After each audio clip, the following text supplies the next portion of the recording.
Bonjour, c'est Baer avec vous. On continue notre tutoriel sur Bootstrap et pour aujourd'hui, on va voir comment on implémente un contenu normal interne, une page en fait sur votre site web, bien évidemment à l'aide de Bootstrap. J'ai déjà ajouté du contenu en fait, c'est juste du texte avec un tableau à l'intérieur. Donc on peut voir le code ici, donc c'est simple, hein, c'est rien du tout, c'est que du texte avec un tableau. Voilà. Et puis à la fin, j'ai ajouté bien évidemment les panels qu'elle est,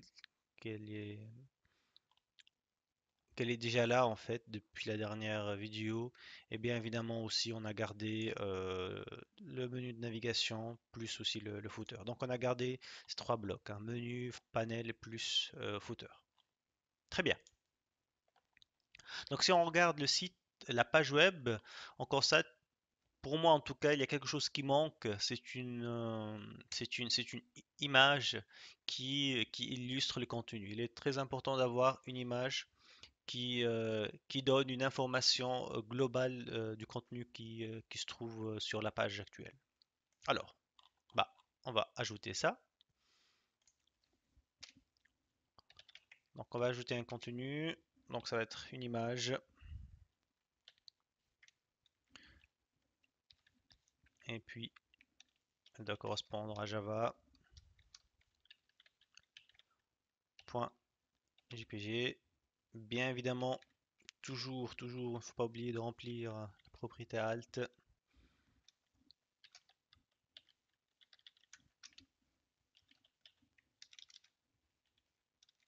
Voilà, on regarde, on voit qu'est-ce que c'est.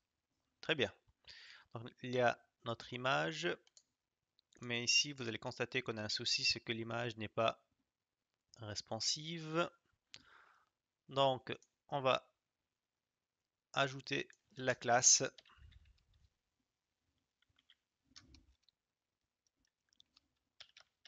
image responsive. Et on voit maintenant que notre image maintenant est devenue responsive. Très bien. Vous constatez de temps en temps des petits bugs, par exemple cet espace entre le menu et puis la page et l'image. Ne vous inquiétez pas.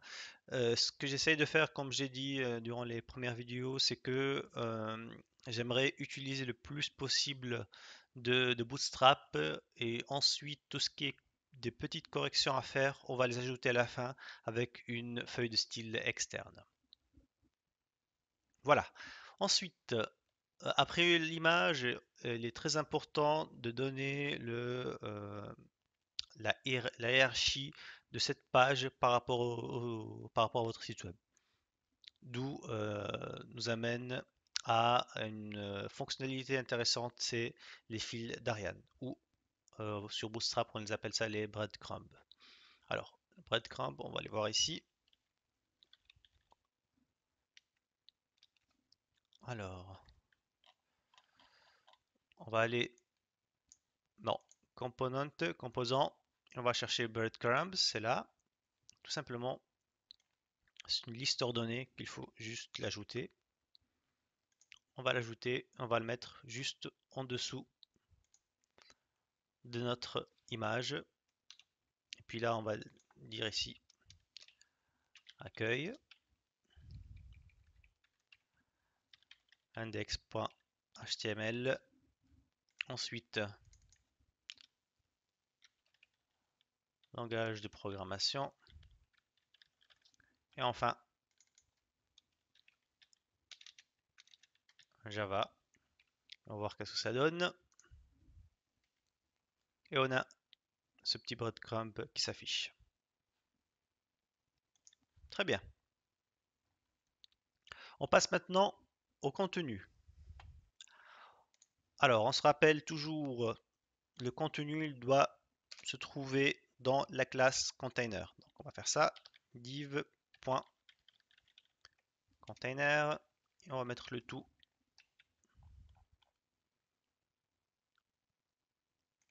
dans notre classe. Alors, On vérifie et on voit ici maintenant que tout le contenu est aligné sur, par exemple, le reste de la page. Très bien. Mais cette fois-ci, je vais changer un petit peu et je vais mettre un autre container, c'est le container fluide.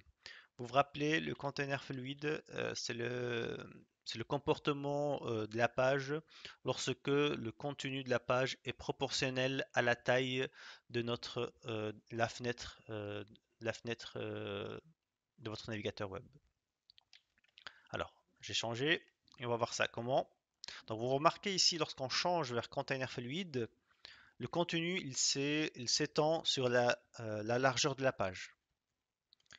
Alors, on constate maintenant si on, on baisse la taille ou on augmente la taille de l'image, le contenu aussi est proportionnel.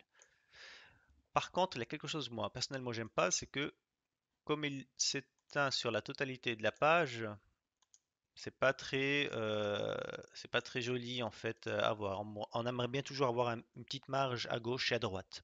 Donc pour faire ça, j'ai déjà créé. Donc ici, on va ajouter une classe qui s'appelle content fluide. Et à cette classe, j'ai déjà ajouté en fait une taille max suive 1200 pixels. Et là, constatez que maintenant on a donné une taille maximale à ce contenu, donc à partir de quel le contenu peut devenir fluide. C'est mieux de voir ça que qu'il soit vraiment étalé sur la totalité sur la largeur de la page. Très bien. Donc là, on a mis le contenu dans container fluide. Maintenant, on va voir comment on va arriver à jouer avec ces deux blocs-là. On a deux blocs, comme on a dit, on a un bloc qui contient du texte en fait, et le bloc, plutôt le bloc de contenu de la page, et le bloc des dernières news. On se rappelle que dans le système de grille, donc on va utiliser le système de grille pour ce comportement. On veut que par exemple ce bloc-là s'affiche à gauche du bloc quad 9. Pour faire, on va utiliser le système de grille. On rappelle On se rappelle que pour aligner deux blocs sur, sur la même ligne, on va faire la totalité de nombre de colonnes qui est sur Bootstrap est égal à 12 sur le nombre de blocs qu'on veut aligner. Ça veut dire 12 sur 2, ça fait 6. Donc on va utiliser les colonnes. Donc là, on va voir les colonnes. Système de grille, CSS. Grid System. Donc, on va dire que on peut choisir soit les desktops, donc call MD, ou soit des tablettes. On va dire que on veut afficher les deux blocs alignés sur la même ligne à partir des tablettes ou à partir des desktops, à partir des écrans de PC.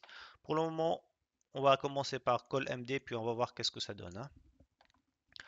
Alors tout simplement, on va venir ici. Bah, allez, déjà là, on va faire classe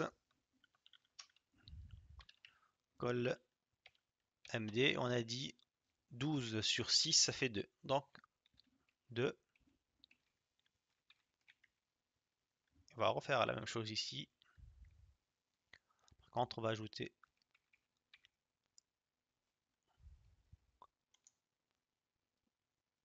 Ah non, vous voyez, j'ai fait une erreur ici. Quelque chose de très important à faire. Il ne faut pas oublier de faire row. Je me suis dit quelque chose qui n'est pas normal. Important, il faut ajouter tout d'abord la classe row et ensuite ajouter les classes de grille correspondantes. Alors, div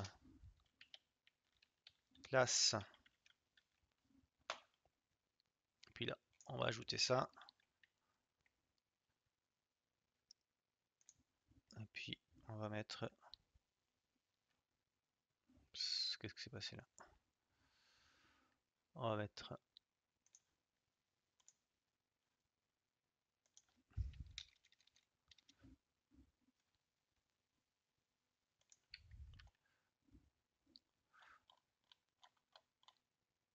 c'est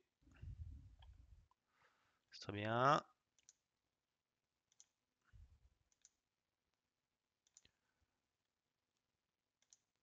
On va mettre ici.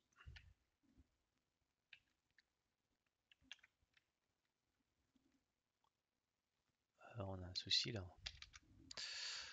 Div, ok.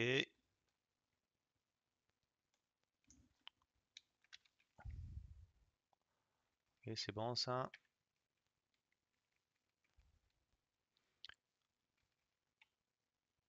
On va refaire la même chose avec le panel.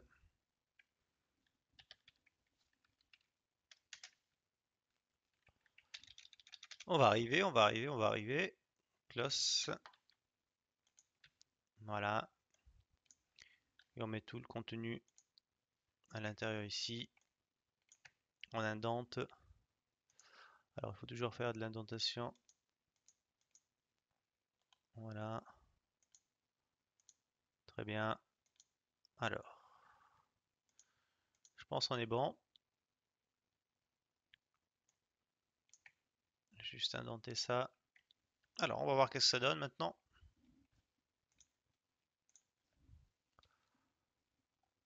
Oups, il y a une erreur. Alors, pourquoi il y a une erreur? On a dit... Ouais, parce que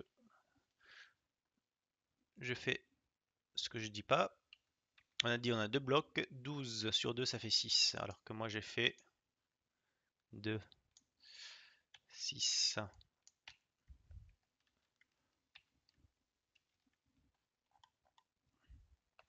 Bon, là, vous voyez, c'est un petit peu... Oui. Donc là, on a divisé en fait le bloc sur 2. Donc chaque bloc maintenant il a pris 6 colonnes. Celui-là a pris 6 colonnes et celui-là a pris 6 colonnes. Mais si on regarde bien, c'est pas très joli à voir. Donc ce qu'on va faire, c'est qu'on va mettre ici par exemple 8 colonnes. Et puis on va voir ça sur 4 colonnes. Donc 8 plus 4 ça fait 12. Ça peut être... ouais.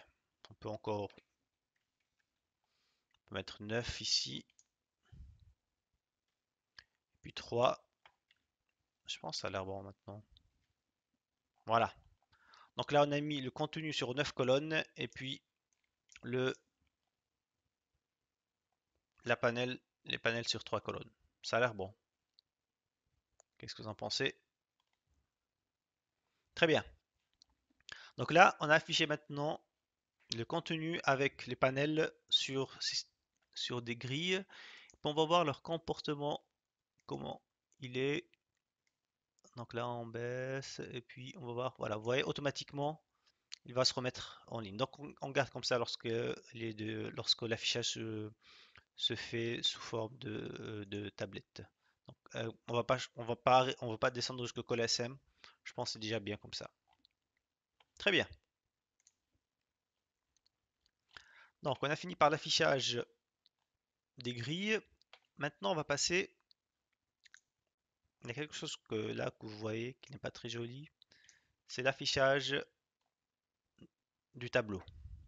Alors, si on va venir ici, on va mettre les tableaux. Alors, tables. Donc, on a ici une panoplie en fait de classes qu'on peut utiliser pour bien afficher son tableau. Alors, la première chose qu'on peut faire, ajouter la classe table. Voir ce que ça va donner. Alors, on va aller notre tableau. Déjà, on voit ça.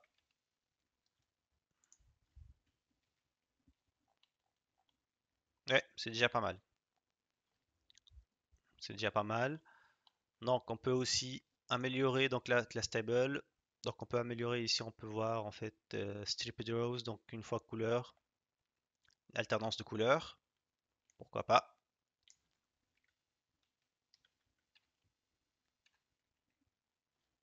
Donc, encore une fois, c'est à vous de voir en fait ces petites choses. Bon, ce sont pas des petites choses, mais c'est vraiment, ça peut rendre un peu plus de visuel à votre tableau. Et ainsi de suite. Vous pouvez mettre aussi du hover sur votre tableau. Voilà.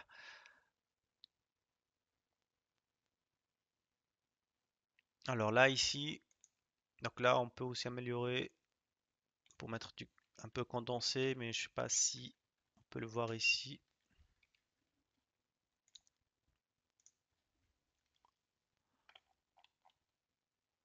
Voilà. Ça, donc là, ici, on a constaté que il a bien rétréci en fait la taille des informations. Donc là, on voit des petites erreurs. Là, on a un TD qui. Alors, sur la deuxième ligne, il y a un petit. On l'a pas fermé ça. Voilà.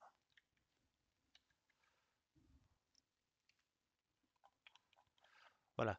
Donc il y a pas mal de fonctionnalités avec Bootstrap pour le tableau que vous pouvez utiliser. Donc là, vous pouvez aussi utiliser les classes contextuelles. Très bien. Maintenant, il y a quelque chose par contre qu'elle n'est pas bien, c'est que le tableau n'est pas responsive. Donc vous voyez ici, il y a pas mal d'informations ont été cachées. Donc pour quand on le remet pour le mettre responsive, on va ajouter tout simplement table responsive.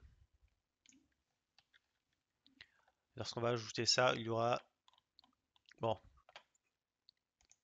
des coulisseurs en fait qui vont permettre de coulisser en fait le contenu de la page. Si on va faire comme ça, très bien.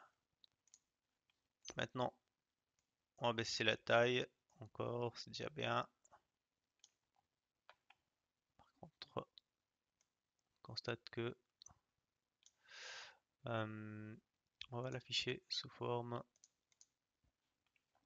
On constate ici, les coulisseurs ne fonctionnent pas. Pour quelle raison? Alors,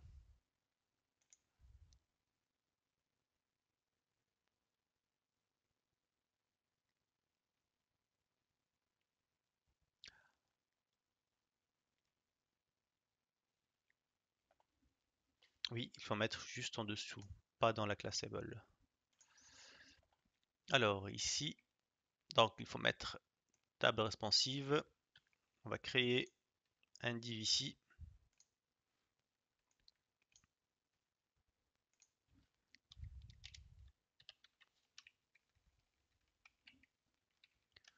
On va ajouter la classe.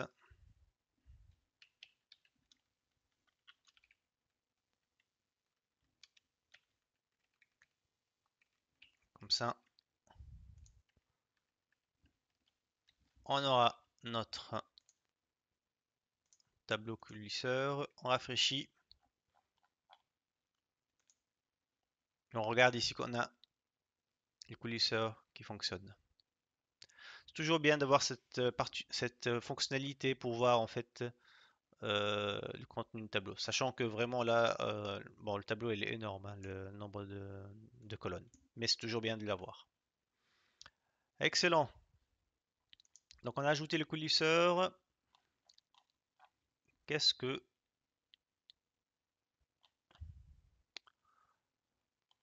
Je pense qu'on est bon. Oui, je pense qu'on est bon. Donc voilà pour aujourd'hui. Donc si on récapitule ce qu'on a fait, primo, il est bien d'ajouter pardon, une image à votre contenu. Ensuite, la file d'Ariane, on a ajouté la file d'Ariane, c'est très bien d'ajouter une file d'Ariane pour montrer la hiérarchie de la page actuelle où se trouve par rapport au site. C'est simple, il faut utiliser la classe breadcrumb. C'est pas dur. Ensuite, on a ajouté le contenu. Cette fois-ci, le contenu qu'on a créé, on a créé un contenu fluide, mais on a fixé une taille maximale. Comme d'habitude, ensuite, on a aligné le contenu principal avec la panel. Cette fois-ci, vous vous rappelez, je vous ai dit, il faut faire 12 nombre de colonnes totales sur le nombre de blocs. Donc ça fait minimum 6. Mais après, c'est à vous de juger si vous voyez que c'est beaucoup, c'est peu d'augmenter la taille des colonnes par rapport à leur contenu pour que ça soit beaucoup plus visible. Donc là, on a mis 9 et 3, sachant que 9 plus 3, c'est égal toujours à 12. Et enfin, on a fini par implémenter le tableau avec Bootstrap. C'est vraiment simple, il faut juste utiliser en fait, il y a pas mal de fonctionnalités que vous pouvez ajouter. Voilà, nous je pense on a quasiment utilisé toutes les fonctionnalités proposées. Et puis bien évidemment, il faut que ça soit responsive, il faut ajouter un- le div en dessus en fait du tableau. Voilà, en dessus de table, vous devez ajouter la classe table responsive. Pour la prochaine fois, je pense on a un petit peu fait le tour pour Bootstrap. Il y a pas mal de choses encore qu'on peut voir, mais je pense on a vu les basiques de Bootstrap que grâce à cette base-là, vous pouvez faire pas mal de choses. Pour la prochaine et la dernière vidéo, on va essayer de corriger quelques petits bugs qu'on a constatés. Et puis aussi, pourquoi pas améliorer de petites choses. Et aussi, si on aura le temps, de voir quelques aussi fonctionnalités de Bootstrap qu'on n'a pas regardé, puis qu'on peut passer en revue. Voilà, je vous remercie pour votre suivi. Merci, au revoir et à la prochaine. Voilà. Bien évidemment, comme d'habitude, c'est responsive. Si on regarde ici, on voit que le thème et on peut cliquer sur le thème.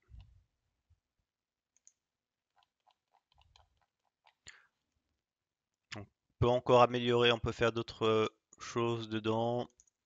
On peut changer par exemple ici, le background de heading. Il y a quelque chose qui peut être intéressante aussi pour la barre de menu, c'est qu'on peut la fixer en haut et on peut faire défiler en fait toute la page puis garder cette barre de menu en haut. C'est facile de faire. Il suffit d'aller puis chercher dans le fichier, puis chercher nav ici, puis mettre tout simplement. Alors, on peut mettre nav bar.